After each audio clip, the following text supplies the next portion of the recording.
के तहत दोषी पाते हुए मौत की सजा सुनाई जाती है और 5,000 का जुर्माना भी लगाती है। ये भारत के इतिहास में पहली बार था जब किसी एसिड अटैकर को फांसी की सजा सुनाई गई थी। इस मामले में पैरवी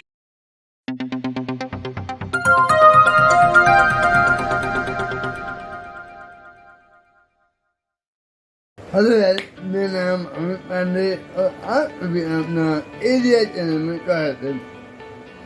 आज हम यहाँ सुनने वाले एक ऐसी लड़की के ऊपर जो इंडियन आर्मी के लिए एक डॉक्टर बना करती थी, वो भी गाँव से।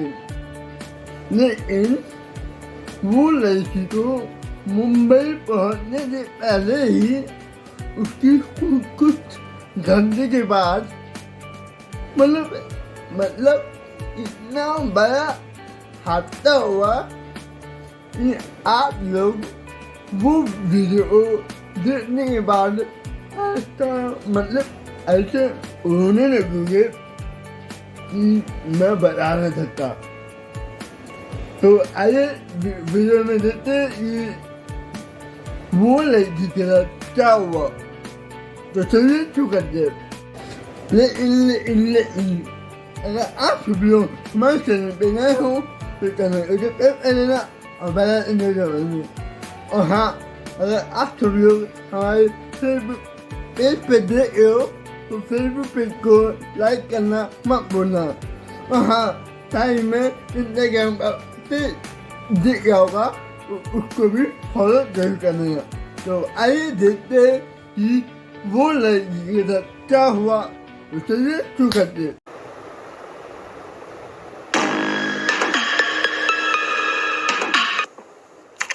प्रीति राठी केस 2013 का वो केस जिस पर पूरा देश रोया था।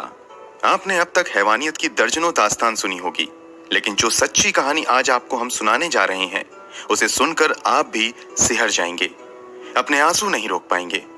2013 में घटी इस घटना पर तब लगभग पूरा देश रोया था। इस केस की सुनवाई के दौरान मामले की पैरवी कर रहे वकील ने इस अपराध को महिला जाति के साथ की गई अब तक की सबसे बड़ी हैवानियत करार दिया था। वहीं इस केस की सुनवाई कर रही जज ने फैसला सुनाते समय ऐसी टिप्पणी की थी जिसे सुनकर हर किसी की आंखों में आंसू आ गए थे। आखिर ये घटना क्या थी और कहां घटी थी? इस केस की सुनवाई के दौरान जज ने क्या टिप्पणी की थी? इस केस में और क्या कुछ हुआ था? चलिए जानते हैं सब कुछ सिलसिलेवार तरीके से इस वीडियो में। तारीख थी 1 मई 2013। वैसे तो ये तारीख अधिकतर लोगों के लिए आम दिनों की ही तरह थी, मगर दिल्ली के नरेला में रहने वाली प्रीति राठी के लिए ये दिन बेहद खास था। आज पहली बार प्रीति दिल्ली के बाहर जा रही थी। पहली बार घर छोड़कर बाहर जाने की वजह से मन में थोड़ी घबराहट भी थी, लेकिन खुशी भी थी, क्योंकि प्रीति ने वो कारनामा किया था जिस पर उसके पूरे परिवार को नाज था। दरअसल 23 साल की प्रीति राठी ने दिल्ली से ही नर्सिंग की पढ़ाई की थी। पढ़ाई पूरी करने के बाद वो मिलिट्री हॉस्पिटल में नर्स बनना चाहती थी। इसके लिए उसने तैयारी भी शुरू कर दी थी। इसी दौरान इंडियन नेवी में नर्स की वैकेंसी निकली। प्रीति राठी ने भी इस जॉब के लिए अप्लाई किया और एग्जाम में शामिल हुई और सफल भी हुई।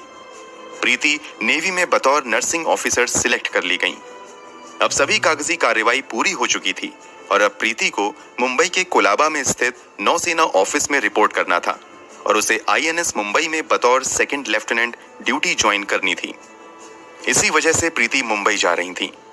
चूंकि परिवार की बेटी पहली बार दिल्ली से बाहर जा रही थी, इसलिए प्रीति को मुंबई तक छोड़ने पिता अमर सिंह राठी, चाचा विनोद कुमार दहिया और चाची सुनीता दहिया भी साथ में जा रहे थे।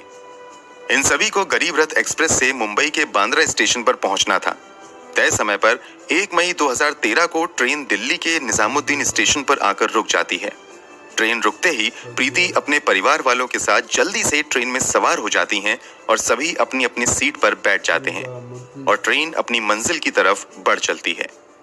इस ट्रेन में काफी भीड़ भाड़ थी। सीट पर जितने लोग थे वो तो थे ही, इसके अलावा काफी लोग खड़े भी थे, इसलिए बोगी के अंदर गहमा गहमी कुछ ज्यादा ही थी। ट्रेन के अंदर भीड़ के बीच एक युवक ऐसा भी था जिसने अपना चेहरा गमछे से छुपाया हुआ था और कैप पहना हुआ था। वो किसी से बातें नहीं कर रहा था, लेकिन कभी उठकर बाथरूम की तरफ जाता था तो कभी वापस आकर सीट पर बैठ जाता था और वो अक्सर प्रीति को झांकने की कोशिश करता था। ये बात प्रीति के परिवार वालों ने भी नोटिस की थी और वो कुछ ज्यादा ही सतर्क हो गए थे। खैर, भीड़ भाड़ और गहमा गहमी के बीच सभी लोग लगभग सो गए। रात यूं ही गुजर जाती है। सुबह होते ही सभी लोग उठ जाते हैं और इधर ट्रेन भी अपनी मंजिल की तरफ तेजी से बढ़ते हुए मुंबई पहुंच जाती है। अब तारीख बदलकर 2 मई 2013 हो चुकी थी। प्रीति और उसके परिवार वालों को बांद्रा टर्मिनल पर उतरना था। सुबह के 8:05 पर ट्रेन बांद्रा स्टेशन पहुंच जाती है और प्रीति, उसके पिता, चाचा और चाची सभी ट्रेन से उतर जाते हैं। यहाँ से अब सभी अपनी अगली मंजिल की तरफ बढ़ना शुरू कर देते हैं। ट्रेन से उतरने के बाद प्रीति थोड़ी थकी हुई महसूस कर रही थी, इसलिए वो थोड़ा धीरे धीरे चल रही थी, जबकि प्रीति के पिता और उसके चाचा चाची प्रीति से कुछ कदम आगे चल रहे थे। जब प्रीति ने देखा कि वो चलने में अपने पिता और चाचा चाची से काफी पीछे हो गई है, तो वो भी अपने कदम को तेजी से बढ़ाना शुरू कर देती है ताकि वो उन लोगों के पास पहुंच सके। अभी प्रीति ने अपने कदम तेजी से बढ़ाने शुरू ही किए थे कि अचानक प्रीति महसूस करती है कि किसी ने उसके कंधे पर पीछे से छुआ है। प्रीति के कदम अचानक रुकते हैं और वो पीछे मुड़कर देखती है कि किसने उसे छुआ है। प्रीति जैसे ही अपना चेहरा पीछे करती है, उसे वही लड़का दिखता है जो अपने चेहरे को गमछे से छिपाकर उसकी बोगी में ही बैठा हुआ था और लगातार उसे देखने की कोशिश कर रहा था। उसे देखने के बाद प्रीति कुछ समझ पाती, उससे पहले ही वो नकाबपोश लड़का एक डब्बा निकालता है और अगले ही पल उस डब्बे में से कुछ प्रीति के चेहरे की तरफ फेंकता है। जैसे ही वो फेंकी गई चीज प्रीति के चेहरे पर पड़ती है, अचानक प्रीति दहाड़े मारकर चिल्लाना शुरू कर देती है। प्रीति की आवाज सुनकर उसके पिता और चाचा चाची दौड़कर उसके पास आते हैं। दूसरे पैसेंजर भी प्रीति के आसपास जमा हो जाते हैं। प्रीति की हालत देखकर लोगों को समझ आ जाता है कि दरअसल किसी ने उसके चेहरे पर फेंक दिया है। प्रीति के पिता और चाचा चाची जैसे ही प्रीति को संभालने की कोशिश करते हैं, एसिड के कुछ छींटे प्रीति के कपड़ों से उनके हाथों पर भी लगते हैं और उन लोगों के भी हाथों में जलन शुरू हो जाती है। फिर भी वो सभी अपने दर्द को भुलाकर प्रीति को संभालने में लग जाते हैं। प्रीति के पिता और चाचा तुरंत उसे उठाते हैं और स्टेशन मास्टर के ऑफिस में लेकर चले जाते हैं। क्योंकि प्रीति काफी तकलीफ में थी और जख्म काफी गहरा लग रहा था, इसलिए रेलवे अधिकारी तुरंत प्रीति को दूसरे अस्पताल भेजने की तैयारी शुरू कर देते हैं। स्टेशन से सभी घायलों और प्रीति को भाभा हॉस्पिटल के लिए भेज दिया जाता है, लेकिन प्रीति की हालत बहुत ज्यादा गंभीर थी, इसलिए उसे भाभा हॉस्पिटल की बजाय पास के ही गुरु नानक हॉस्पिटल में भर्ती करवाया जाता है। उधर वो नकाबपोश लड़का प्रीति पर एसिड फेंकने के बाद भागने लगता है। तभी प्रीति की चीख सुनकर ठीक प्रीति के नजदीक खड़े समीर शेख नाम का एक युवक तुरंत उस डब्बे को उठाकर समझने की कोशिश करता है कि अचानक से हुआ क्या है। तभी डिब्बे से एसिड समीर के हाथों पर भी गिरता है। वो तुरंत डब्बा नीचे फेंकता है और समझ जाता है कि इस लड़की पर एसिड अटैक हुआ है और वो तेजी से उस नकाबपोश व्यक्ति के पीछे भागना शुरू कर देता है। साथ ही चिल्लाता है, सलीम, सलमान, उसे पकड़ो, पकड़ो। दरअसल सलीम और सलमान भी समीर के साथी थे, इसलिए समीर को जब ये एहसास होता है कि लड़की पर एसिड अटैक हुआ है, तो वो नकाबपोश के पीछे भागना शुरू कर देता है। साथ ही अपने दोनों जानने वालों को भी उस नकाबपोश लड़के को पकड़ने के लिए कहता है। वो लोग भी उस नकाबपोश का पीछा करने लगते हैं, लेकिन कुछ ही पलों में वो नकाबपोश उन सभी को चकमा देकर भाग जाने में कामयाब हो जाता है। समीर शेख, सलीम और सलमान, ये तीनों नाम याद रखिएगा, क्योंकि इस केस में इन तीनों ने आगे महत्वपूर्ण भूमिका निभाई थी। प्रीति को गुरु नानक हॉस्पिटल में एडमिट करवा दिया जाता है, जहां उसका ट्रीटमेंट शुरू हो जाता है, जबकि प्रीति के पिता, चाचा, चाची और समीर शेख को भी भाभा हॉस्पिटल ले जाया जाता है। इधर पुलिस मौके पर पहुंचकर स्पॉट पंचनामा बनाना शुरू कर देती है। समीर के जख्म ज्यादा गहरे नहीं थे, इसलिए उसे हॉस्पिटल से कुछ ही देर बाद छुट्टी मिल जाती है और उसे पुलिस वापस घटना स्थल पर लेकर आती है और उसके बयान के आधार पर पंचनामा दर्ज करना शुरू कर देती है। इसके अलावा पुलिस वहां से सबूत भी इकट्ठे करती है। चूंकि प्रीति को भाभा हॉस्पिटल ले जाने के लिए कहा गया था, लेकिन उसकी हालत ज्यादा गंभीर थी, इसलिए जल्दबाजी में गुरु नानक हॉस्पिटल ले जाया गया था। लेकिन समस्या ये थी कि गुरु नानक हॉस्पिटल में बर्न यूनिट नहीं था और वहां कई अन्य सुविधाओं की भी कमी थी। इसलिए कुछ देर के बाद प्रीति को गुरु नानक हॉस्पिटल से मसीना हॉस्पिटल रेफर कर दिया जाता है। मसीना हॉस्पिटल पहुंचते ही प्रीति का इलाज शुरू होता है। इधर पुलिस भी प्रीति का बयान दर्ज करने के लिए मसीना हॉस्पिटल पहुंचती है, लेकिन जख्म इतना गहरा हुआ था कि प्रीति की आवाज जा चुकी थी। प्रीति का चेहरा बुरी तरीके से जल चुका था, साथ ही उसके गर्दन पर भी गंभीर घाव हुए थे। इस कारण प्रीति का बयान दर्ज नहीं किया जा सका। प्रीति के शरीर पर जरूर गहरे जख्म हुए थे, मगर प्रीति का हौसला अभी टूटा नहीं था और वो पूरे जज्बे और हिम्मत से लड़ रही थी। अब प्रीति चाह कर भी कुछ नहीं बोल पा रही थी, तो उसने हाथों से लिखने का इशारा किया। इसके बाद प्रीति को पेन और पेपर दिया गया। प्रीति लिखकर डॉक्टर और अपने माता पिता से बात करने लगी। इस एसिड अटैक की खबर मीडिया में भी फैल चुकी थी और धीरे धीरे ये खबर अखबारों और टेलीविजन की सुर्खियां बनने लगी। देखते ही देखते देश भर में ये मुद्दा छा गया।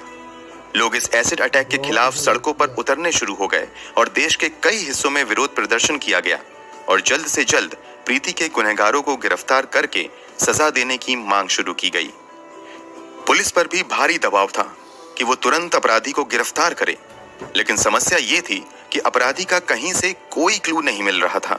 हालांकि घटना के समय स्टेशन पर मौजूद कुछ गवाहों के बयान के अनुसार अपराधी का स्केच पुलिस ने तैयार करवा लिया था और अपराधी की तलाश शुरू हो गई थी, मगर पुलिस के हाथ खाली थे। इसी बीच 4 मई 2013 को पवन कुमार नाम का एक लड़का प्रीति की बहन तन्नू को फोन करता है और प्रीति के बारे में पूछता है कि वो कैसी है। पवन कुमार बीटेक का स्टूडेंट था और प्रीति से उसकी पुरानी जान पहचान थी। इस बात की जानकारी तन्नू अपने पिता अमर सिंह राठी को देती है और अमर सिंह जांच कर रहे पुलिस अधिकारियों को भी इस बात की जानकारी देते हैं कि पवन कुमार नाम के एक लड़के ने फोन करके प्रीति का हालचाल पूछा है। ये जानकारी हाथ लगने के बाद पुलिस वो स्केच जो गवाहों के बयान के आधार पर बनाया गया था प्रीति को दिखाती है और प्रीति से पूछती है कि क्या तुम इन्हें पहचानती हो। जवाब में प्रीति बोर्ड पर 3 नाम लिखती है, सत्यम, अंकुर और पवन कुमार। प्रीति के अनुसार स्केच में दिख रहा लड़का इन तीनों में से कोई एक था। क्योंकि प्रीति ने भी पवन कुमार का नाम लिया और पवन कुमार ने फोन करके प्रीति का हालचाल जाना था, इसलिए पुलिस अनुमान लगाती है कि शायद पवन कुमार ने ही प्रीति पर एसिड फेंका होगा और वो जानना चाह रहा होगा कि प्रीति जिंदा है या मर गई। इसलिए पवन कुमार को शक के दायरे में लेते हुए पुलिस जांच शुरू कर देती है और तुरंत पवन कुमार की तलाश में लग जाती है। कुछ दिनों की खोजबीन के बाद 9 मई 2013 को पुलिस पवन कुमार को गिरफ्तार कर लेती है। इस गिरफ्तारी की खबर के बाद लोगों का गुस्सा और भड़क जाता है और वो जल्द से जल्द अपराधी को कड़ी से कड़ी सजा दिलवाने की मांग करना शुरू कर देते हैं। लोग प्रीति के जल्द से जल्द स्वस्थ होने की भी दुआएं कर रहे थे, मगर प्रीति की हालत दिन प्रतिदिन बिगड़ती ही जा रही थी। मसीना हॉस्पिटल में आए हुए उसे कई दिन हो चुके थे और यहाँ प्रीति की कई सर्जरी भी की गई थी, मगर हालात सुधरने की बजाय बिगड़ते ही जा रहे थे। प्रीति के इंटरनल ऑर्गन्स धीरे धीरे काम करना बंद कर रहे थे। मसीना हॉस्पिटल के डॉक्टर को लगने लगा कि प्रीति की हालत ज्यादा गंभीर हो रही है, तो उन्होंने तुरंत प्रीति को रेफर करते हुए बॉम्बे हॉस्पिटल भेज दिया ताकि बेहतर इलाज मिल सके। क्योंकि इस केस से लोगों का सीधा जुड़ाव हो चुका था और लोग हर पल प्रीति के हालात के बारे में जानना चाहते थे, इसलिए सरकार की ओर से भी प्रीति को बेहतर से बेहतर इलाज देने की व्यवस्था की जाती है। जैसे ही प्रीति को बॉम्बे हॉस्पिटल लाया जाता है, देश के टॉप स्पेशलिस्ट डॉक्टरों की टीम बनाई जाती है और उन्हें ही प्रीति की इलाज का जिम्मा दिया जाता है। लाख कोशिशों के बावजूद यहाँ भी हालात सुधरने की बजाय बिगड़ते ही जाते हैं और प्रीति वेंटिलेटर सपोर्ट पर चली जाती हैं। फिर भी डॉक्टर हार नहीं मानते हैं और प्रीति की जान बचाने की हर संभव कोशिश करते रहते हैं। एसिड अटैक को हुए लगभग 2 महीने हो चुके थे और प्रीति अब भी हालात से लड़ रही थी, लेकिन अंततः 1 जून 2013 को दिल की धड़कन रोकने की वजह से प्रीति इस दुनिया को छोड़कर चली जाती हैं। प्रीति की मौत की खबर से देश में गम और गुस्से की लहर दौड़ जाती है। हर कोई प्रीति के जाने से सदमे में था। प्रीति की मौत के बाद पोस्टमार्टम किया जाता है और उसके शव को अंतिम संस्कार के लिए दिल्ली लाया जाता है, लेकिन प्रीति के घर वाले मामले की सीबीआई जांच की मांग करते हुए अंतिम संस्कार करने से मना कर देते हैं और प्रीति के शव के साथ ही एक प्रदर्शन रैली निकाली जाती है। अंत में सरकार की ओर से सीबीआई जांच का आश्वासन मिलने के बाद पूरे राजकीय सम्मान के साथ प्रीति का अंतिम संस्कार किया जाता है।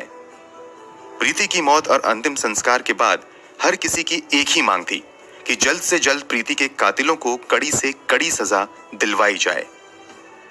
पुलिस ने भी पवन कुमार नाम के एक लड़के को गिरफ्तार कर लिया था, लेकिन समस्या ये थी कि पवन कुमार के खिलाफ किसी भी तरह का सबूत नहीं मिल रहा था। रेलवे पुलिस भी अब तक पवन कुमार के खिलाफ कोई सबूत नहीं ढूंढ पाई थी। इसी बीच प्रीति के पिता अमर सिंह राठी अपने स्तर से पता लगवाते हैं तो ये बात सामने आती है कि 2 मई 2013 यानी घटना वाले दिन पवन कुमार मुंबई में था ही नहीं, बल्कि वो रोहतक में था। बाद में पुलिस भी पवन कुमार के फोन का लोकेशन हिस्ट्री निकलवाती है तो पता चलता है कि घटना वाले दिन पवन कुमार वास्तव में रोहतक में था। पुलिस की बजाय प्रीति के पिता द्वारा ये पता लगाना कि पवन कुमार उस दिन रोहतक में था, पुलिस की बड़ी नाकामी थी और ये इस बात का भी संकेत था कि पुलिस इस घटना की जांच सही तरीके से नहीं कर रही है। इसलिए प्रीति के पिता कोर्ट में एक रिट पिटीशन फाइल करते हैं और सीआईडी मुंबई से जांच की मांग करते हैं। कोर्ट ये मांग मान लेता है और मामले की जांच सीआईडी मुंबई को दे दी जाती है। केस हाथ में आते ही सीआईडी मुंबई जांच के सिलसिले में सबसे पहले प्रीति राठी के घर जाती है और कुछ जानकारी जुटाना शुरू कर देती है। सीआईडी के अधिकारी प्रीति के कुछ नजदीकी रिश्तेदारों से भी पूछताछ करते हैं। रिश्तेदारों से पूछताछ के दौरान एक रिश्तेदार पुलिस वालों को बताती है कि पड़ोस में ही रहने वाला अंकुर पवार नाम का एक लड़का प्रीति से एक तरफा प्यार करता था। उसने प्रीति को प्रपोज भी किया था, लेकिन प्रीति ने साफ मना कर दिया था। इसके अलावा अंकुर पवार प्रीति से ही शादी करने की जिद कर रहा था, लेकिन प्रीति ने इस प्रस्ताव को भी ठुकरा दिया था। प्रीति के एक रिश्तेदार के मुताबिक इसी के बाद अंकुर ने प्रीति को अंजाम भुगतने की धमकी दी थी। पुलिस के लिए ये एक बड़ा क्लू था। पुलिस तुरंत अंकुर का पता लगाती है और उसे पूछताछ के लिए बुलाया जाता है। पुलिस अंकुर से पूछती है कि 1 मई 2013 को तुम कहाँ थे? इस पर अंकुर ठीक ढंग से जवाब नहीं दे पाता है और तुरंत अपने बयान बदलने लगता है। इसके अलावा पुलिस को यह भी नजर आता है कि अंकुर के दोनों हाथों पर जख्म के निशान हैं। ये जख्म वैसे ही थे जैसा कि एसिड से जलने पर होता है। अंकुर द्वारा बार बार बयान बदले जाने और अंकुर के हाथों पर जख्म के निशान देखकर पुलिस का शक और गहरा हो जाता है और वो अंकुर को पूछताछ के लिए 17 जनवरी 2014 को मुंबई लेकर आ जाती है।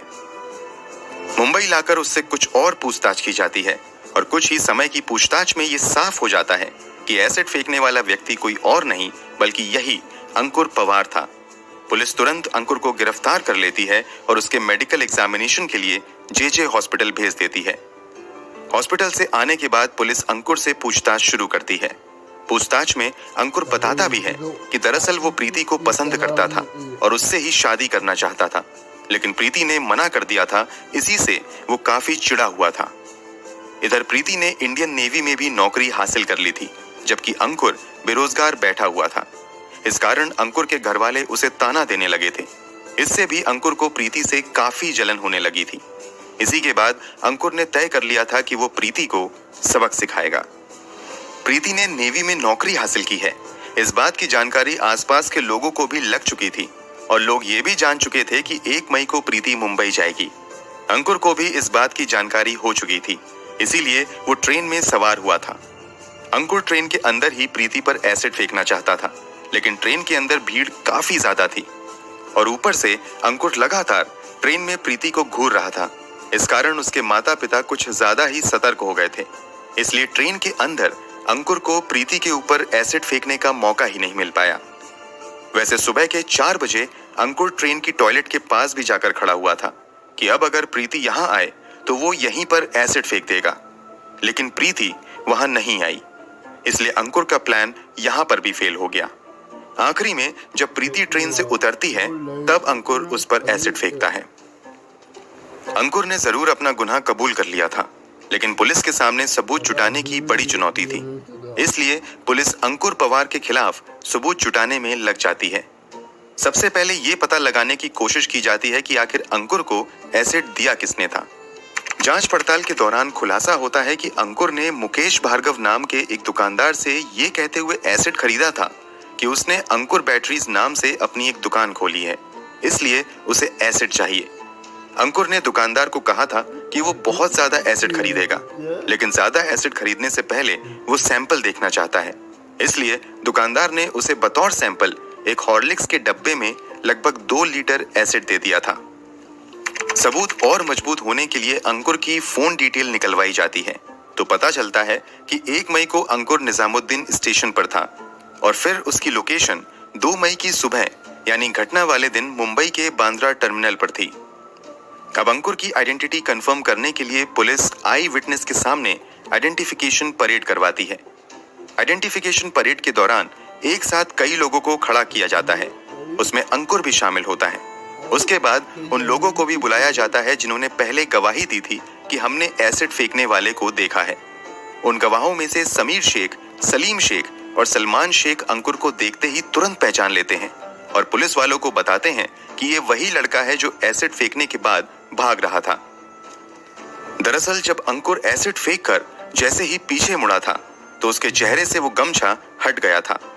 चूंकि समीर शेख ने ही सबसे पहले एसिड फेंकने वाले व्यक्ति को पकड़ने की कोशिश की थी और भागने के दौरान एक बार अंकुर पीछे मुड़ा था, इसलिए समीर शेख ने उसका चेहरा भी देख लिया था। इसके अलावा सलीम और सलमान भी अंकुर का चेहरा देख चुके थे, इसलिए परेड के दौरान इन दोनों ने भी उसे पहचान लिया।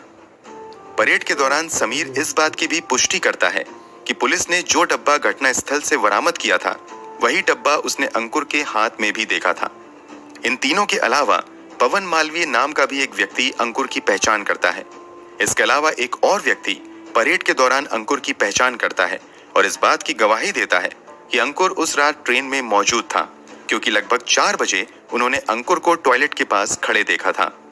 सभी पुख्ता सबूत जमा करने के बाद इस केस में अंकुर पवार को मुख्य आरोपी बनाते हुए चार्जशीट फाइल की जाती है और मामले की सुनवाई special city civil and session court greater Mumbai में शुरू होती है।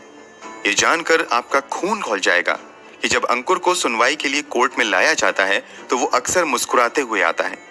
कई बार वो मुस्कुराते हुए विक्ट्री साइन दिखाता था। कोर्ट में सुनवाई के दौरान पुलिस की ओर से कुल 37 गवाह पेश किए जाते हैं। कोर्ट में भी आकर समीर, सलीम और सलमान शेख अंकुर की पहचान करते हुए गवाही देते हैं।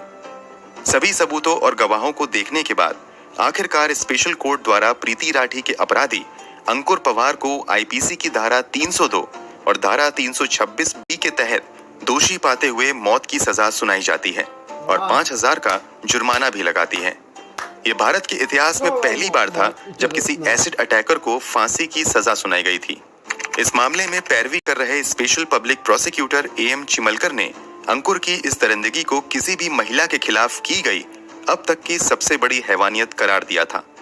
वहीं इसी मामले की सुनवाई कर रहे जज ने फैसला सुनाते हुए टिप्पणी की थी कि इस एसिड अटैक की वजह से प्रीति का चेहरा इतनी बुरी तरीके से जल चुका था और इतना भयावह हो चुका था कि अगर प्रीति ने अपना चेहरा देख लिया होता तो शायद वो उसी दिन मर जाती। ये टिप्पणी अंकुर की दरिंदगी को बताने के लिए काफी है। अंकुर पवार कितना बड़ा शैतान और पत्थर दिल इंसान था, इसका अंदाजा आप इस बात से भी लगा सकते हैं कि जब जज ने उसे फांसी की सजा सुनाई तो उसके चेहरे पर जरा भी डर का भाव नहीं था। उसने प्रीति के साथ जो कुछ भी किया उसे इसका भी अफसोस नहीं था। वो कोर्ट में बड़ी बेशर्मी से मुस्कुरा रहा था। उसकी ये क्रूर हंसी प्रीति के परिवार वालों के जख्म पर नमक जैसी थी। मुंबई सेशन कोर्ट से भले ही अंकुर को फांसी की सजा मिल गई, मगर अंकुर ने बॉम्बे हाई कोर्ट में इस फैसले के खिलाफ अपील कर दी। हाई कोर्ट में इस मामले की सुनवाई जस्टिस VP धर्माधिकारी और जस्टिस PD नायक कर रहे थे। इस मामले की लंबी सुनवाई के बाद जून 2019 में बॉम्बे हाई कोर्ट ने सेशन कोर्ट के फांसी के फैसले को उम्र कैद में बदल दिया। वैसे जिस दर्द से प्रीति गुजरी थी और जिस दर्द से प्रीति के माता पिता को गुजरना पड़ा, उस दर्द के सामने शायद उम्र कैद की सजा तो क्या, फांसी की सजा भी कम ही होती। दोस्तों, इस वीडियो के बारे में आपकी क्या राय है, कमेंट बॉक्स में जरूर बताएं। वीडियो को लाइक और शेयर जरूर करें। अगर आपने अब तक इस चैनल को सब्सक्राइब नहीं किया है तो जाने से पहले चैनल को सब्सक्राइब जरूर कर लें, ताकि हम लगातार इस तरह की वीडियोस आपके लिए लाते रहें। धन्यवाद। सच में यार प्रीति राठी के साथ बहुत बुरा हुआ और इन्हीं लोगों की वजह से ही गाँव की सारी लड़कियाँ आगे नहीं बढ़ पाती है, क्योंकि इन लोगों की वजह से लड़कियों को डर लगता है कि कहीं हमारे साथ ऐसा ना हो जाए और न जाने कितने लड़कियों का जिंदगी बर्बाद हुआ है। तो इसीलिए लड़कियाँ आगे बढ़िए, हिम्मत जताइए, हाँ उन लोगों को मुंह तोड़ जवाब दीजिए। अगर वीडियो पसंद आया तो वीडियो को लाइक करना और जय कमेंट जरूर कर देना, हाँ इंस्टाग्राम को फॉलो जरूर कर लेना। तो फिर मिलेंगे हम लोग को वीडियो। बाय।